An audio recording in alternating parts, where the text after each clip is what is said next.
What is going on, everyone, and welcome to a different video. It's exactly the same. I don't even know why I said it was different. The only difference is that I'll be recording it from this beautiful setup. Can you see that?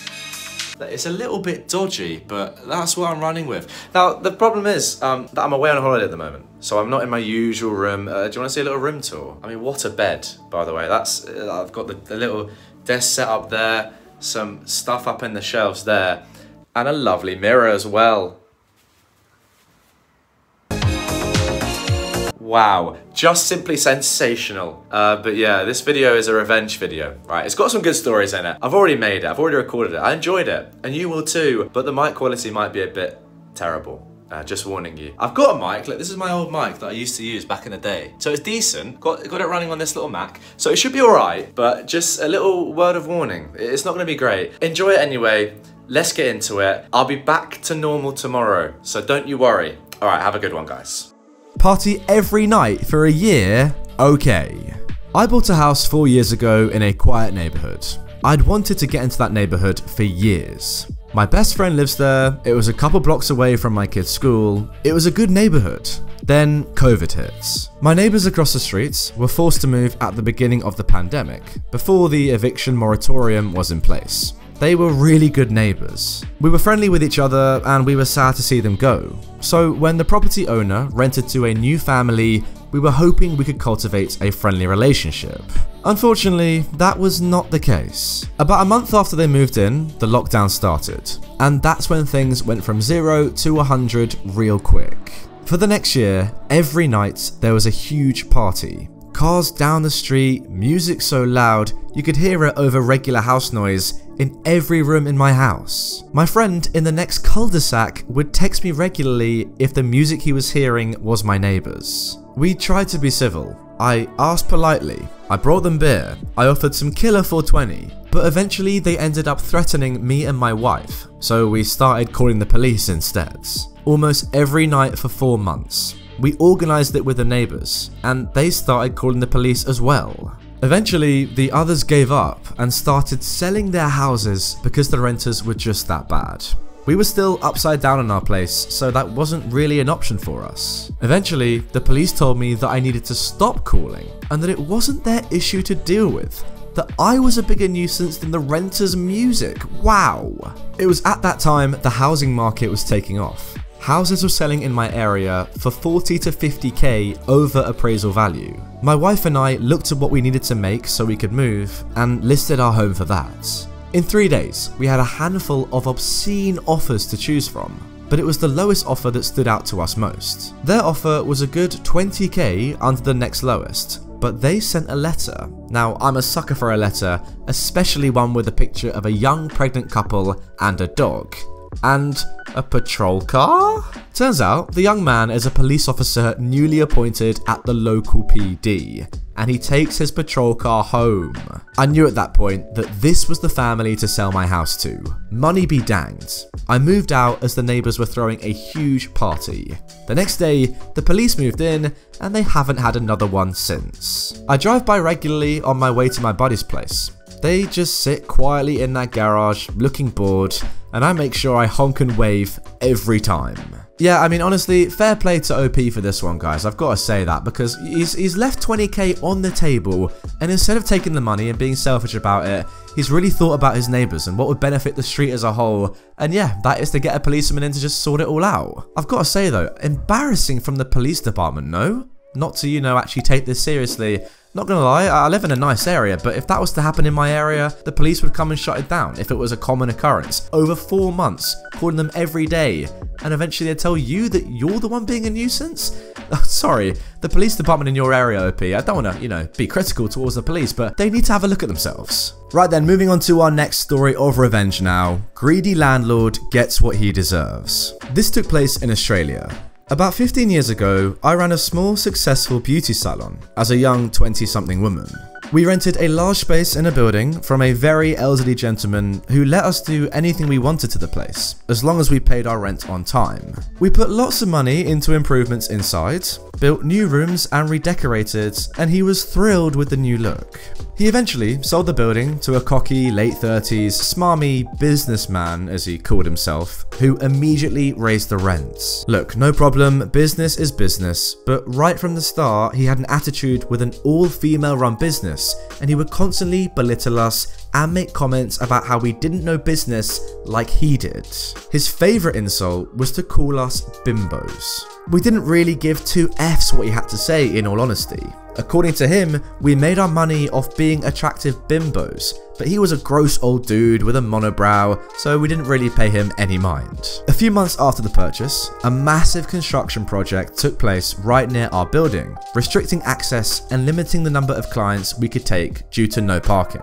The construction also pretty much eliminated any walk-in clients, as who would want to go to a salon when there's jackhammering going on right across the road? The new owner gave us 14 days notice of raising the rent yet again. We knew this wasn't legal, so we pushed back and got a tirade of abuse that he was a businessman and we were just bimbos who didn't know the law. At this time, our lease was coming up for renewal in less than 3 months. We asked for a 1-year renewal of our lease, which he refused. I guess he thought he could bluff us? He said we could sign for 3 years at a much higher rate instead, or F off. So we chose the latter. With plenty of notice, we advised in writing that we didn't intend to renew our lease, and he hurled abuse at us yet again, saying that he would have it rented in no time and that we would regret it. We moved 5 minutes drive away to a better location for close to half the rent, and the place is actually still thriving today, although I have since sold my share and moved on to other things. During the last month of our lease, the landlord would bring prospective tenants into the property day and night. He would even open the doors while people were in treatments to let the prospective tenants look around. Fortunately, I guess, due to the construction next door, we didn't have too many clients, but the noise of that construction drove every possible tenant away, without us even having to say a word. Now, the landlord had advertised the property, including many of the additions that we had made. However, we had it in writing from the original landlord that they were to be removed and the shop returned to its original state, 4 bare walls, at the end of our lease. So that is what we did. We began to strip the place of the rooms we'd built and move our stuff to our new salon. We took hundreds of photos for evidence and began the setup of our business out of our new location.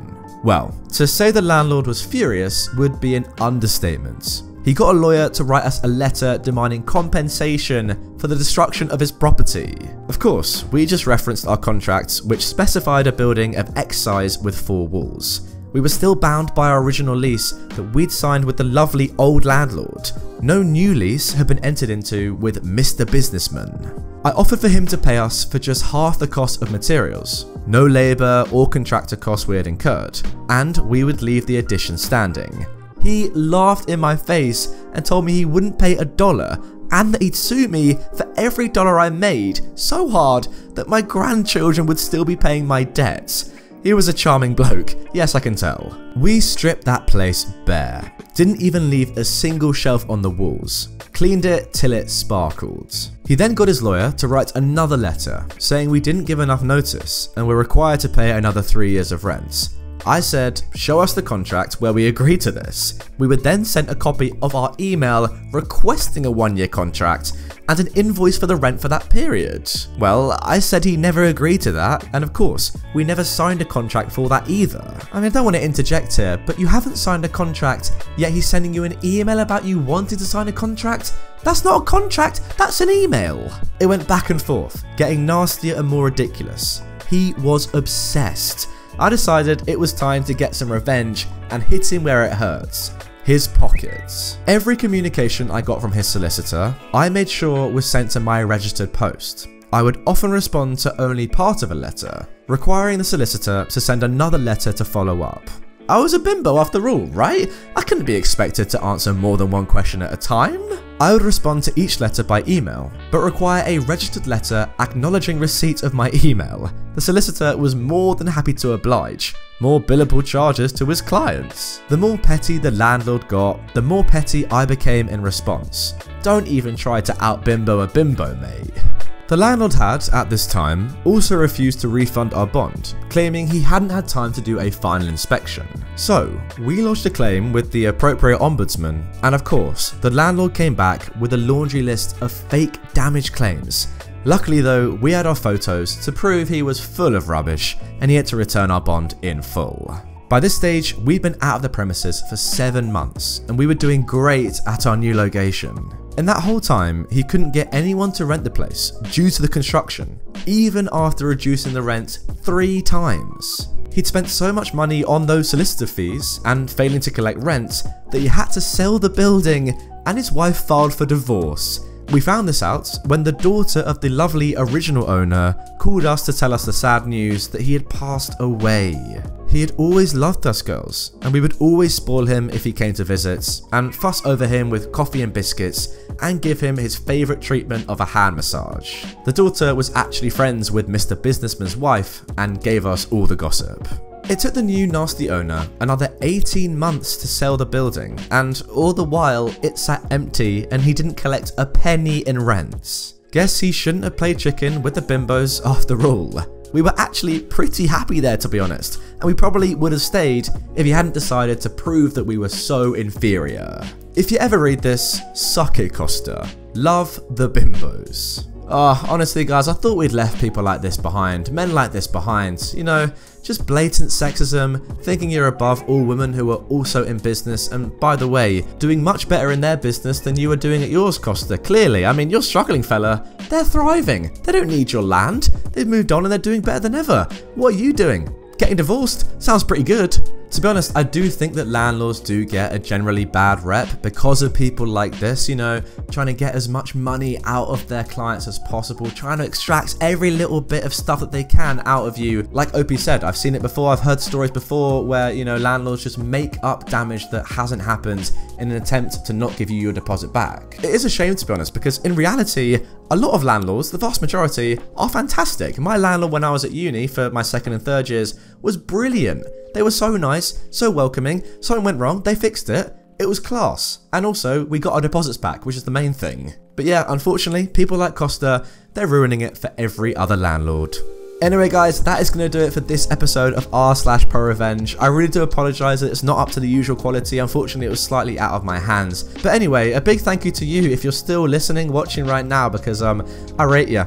I rate you a lot. If you would like to see some more normal, high quality videos from me, including a face cam, then check the ones out on screen. Subscribe if you're new to the channel, and I will see you all tomorrow, back with a normal video.